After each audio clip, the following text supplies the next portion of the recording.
Erev Tov covering. I'm Stephen Benoon. You're watching Israeli News Live. Breaking news. Lorenzo on Already Happened posting up several pictures, Arabic pictures. This is the U.S. military vehicles that were going over on the, I believe, what was that? The Patriot was the name of that ship there, the U.S. Patriot ship that went to the Gulf of Aqaba. Well, as you can see, all that military equipment ends up on the Syrian-Jordanian border.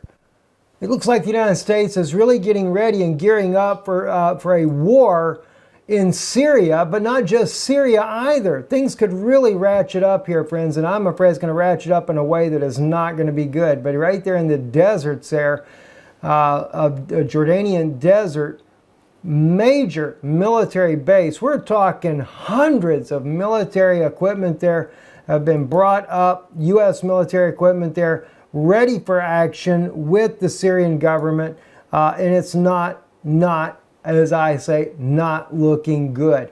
But it just doesn't stop there. It's just really nuts everywhere. Today, actually I take that back, this happened on the 6th of May, 2 days ago. Fontanka.ru put out an article that 3 of the ships that were supposed to be participating in tomorrow's parade, Russians' parade, left port today, right from none other than President Putin's own hometown, to intercept the USS Carney. The USS Carney, which entered just the other day into the Danish Straits at dawn on May the 5th, conducting patrols in support of U.S. national security interests in Europe, according to this particular tweet here by the Naval Forces of Europe, is in this region now. And of course, according to Russian sources, are within striking distance. And striking distance of Russia's own province there in, of course, Kaliningrad, as I have stated over and over and over, is the Cuban Missile Crisis for NATO. It's the Cuban Missile Crisis for Europe. And it's not just that. There's so much that's going on. Now, there was, after I had pulled up the Fontanka.ru article, I actually ran across also the guide to Petersburg.com that addresses the news agency of Fontanka.ru, their article as well. So instead of me doing the translation on the Russian one, I figured we'd just use this one here. A sensation typical for the Cold War times, but hardly imaginable, today happened in St. Petersburg, Russia. St. Petersburg. Russian battleships that had come to take part in the Victory Days parade on May 9th have urgently been called into the Baltic Sea to prevent or counterfeit a potential air missile strike by U.S. Navy's USS Carney. According to the news agency, Fontanka.ru reported what might seem to be a Fool's Day joke is what locals can check out by seeing the waters of Neva River, which hosted the warships just a couple of days ago and are now empty. But here's what's really strange. You want to talk about something odd. Now, this is 2 different Russian language articles about this event. And this article here from RIA.ru claiming that it's a fake news story. They said they will be participating in the May 9th event. Well, maybe they will be participating, but it doesn't say that they did not leave and go to intercept the USS Carney. And I also found yet another article, a Ukrainian article, stating that the Russian warships had breached the Latvia waters there within 4 miles of their territorial waters. So it does look like that they indeed did leave and are there watching close the USS Carney, because it puts it within striking distance of major targets for Russia. Now, is this all a bunch of hype?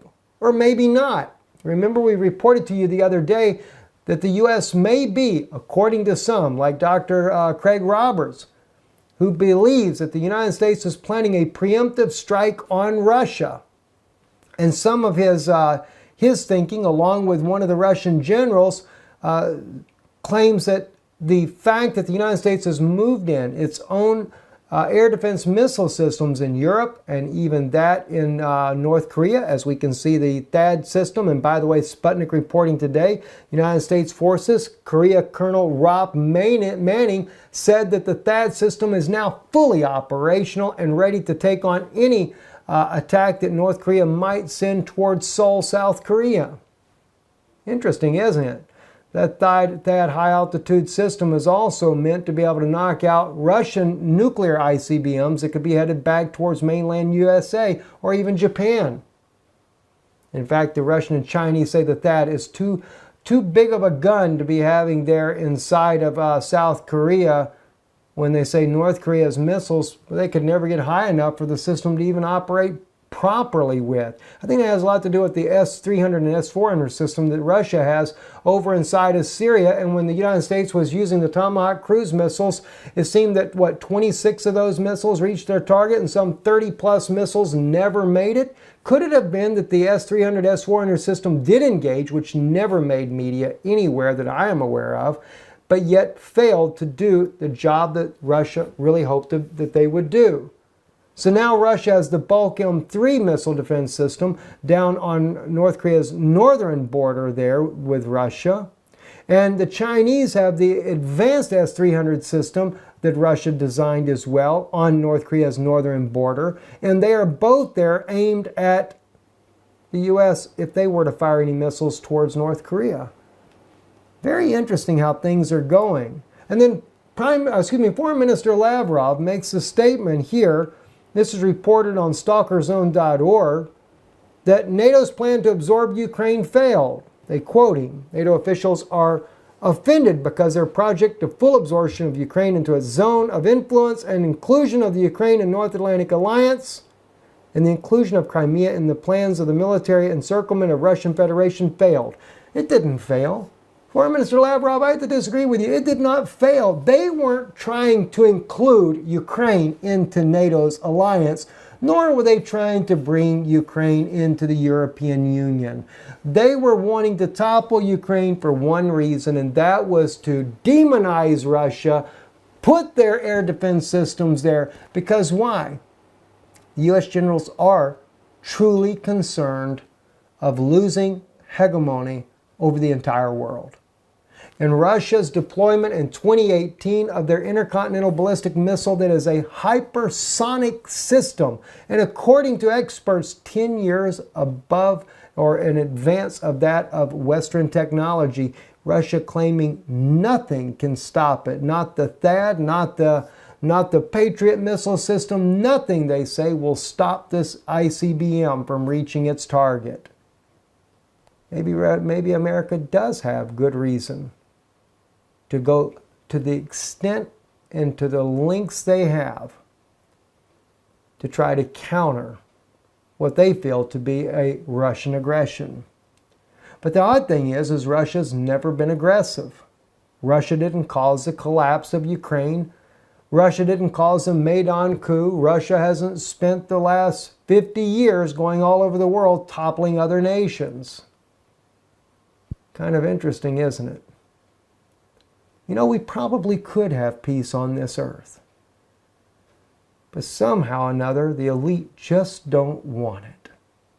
I guess it's just too good for paying the bills. At the sacrifice of the lives of the innocent.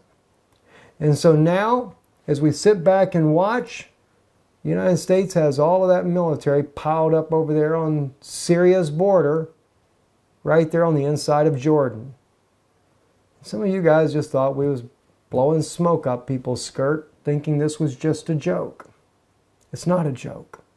They are going to take down Damascus, and if you've not watched the video that I did on Damascus, and how that the prophet Isaiah even indicts Israel, though ignorant, as it says, they were not mindful of their rock. They did not know their Messiah. Had Israel known their Messiah, they would have never been involved in the collapse of the Syrian government.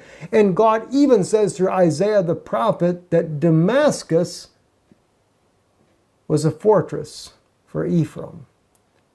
Ephraim, those of the house of Israel, that had believed Yeshua to be their Messiah, the earliest and oldest known Christians living in Damascus, will lose their fortress, all because Israel allowed all these nations to enter in and go against Syria. I think if Israel had taken their stand to support President Bashar al-Assad, we would have never had this type of a situation going on in Syria. And I think that's what Isaiah is trying to show as well. And yet at the same time, Sally Yates here, according to a Russian news source here on letna.ru, testifying today, kind of interesting. I ask her the question here, even in the title here, whether or not Trump was working with Putin. She said that would require for us to deal with secret information that's not been declassified. But as she stated, that does not mean that my answer is a yes. I thought that was interesting. And then, of course, all this big hoopla over whether or not Russia was affecting the U.S. elections. Well, sure, RT, Sputnik, they realized to try to throw more weight behind President Trump because, after all, he seemed to be the better candidate to try to avert a war with Russia and even lift sanctions. Clinton definitely didn't seem to indicate any of these things, but have no fear, the U.S. military-industrial complex has swayed President Trump to the other side. Or maybe he doesn't even know what side that is. Maybe they're just doing what they want to do anyway. And after all, this article here that came out in December over on the, I believe, what is this, the LA Times, spoke about just how involved the United States has been in causing problems in other countries' elections, one in every 9 countries since the end of the Second World War. Well, they name them off, one after another. Nicaragua, Czechoslovakia, and the list goes on and on and on and on. Even Israel. They don't even mention this one in this article. It only goes to the year 2000 in this article here, but even in Israel. They say that Obama sent the whole team of delegation down there to overturn Prime Minister Putin from being reelected. But you never know. Maybe they went down there to make sure he did get reelected. Nonetheless, the U.S. was very openly involved in the influence of the Israeli elections under President Barack Hussein Obama. And then they have the nerve to even say anything against Russia. I can understand if Russia had hacked the U.S. voting machines and caused something like that to happen. I could understand the major concern at that point there. But if Russia just throws some of their own political or their, what would you call it, their own news commentations to sway the American public towards another candidate, what's wrong with that? Is that any different than President Barack Obama standing behind Macron to become the president of France before the elections are over? Or is it any difference when the chief rabbi of Paris joins this multi-religious movement to support also Macron, and Le Pen gets thrown under the bus? Not to say that I support everything that Le Pen stood for either, but the point being, they all went to the side of Macron, and they were all trying to influence the French elections and to intentionally make sure Le Pen did not get in. Why? Because Le Pen did not stand for mainstream ideology. It was not a, maybe they should have really called that the Pope's choice and then tag it for Macron. I think that's the way it should have been done. Nonetheless, what are we dealing with right now? Looks like we are headed to some type of war in the very near future. Whether it be Syria, North Korea, Russia, who knows what. Europe, I have no idea. Maybe not quite yet. I know there's some people really concerned that May will be the month when everything will break loose. Maybe just a little bit premature.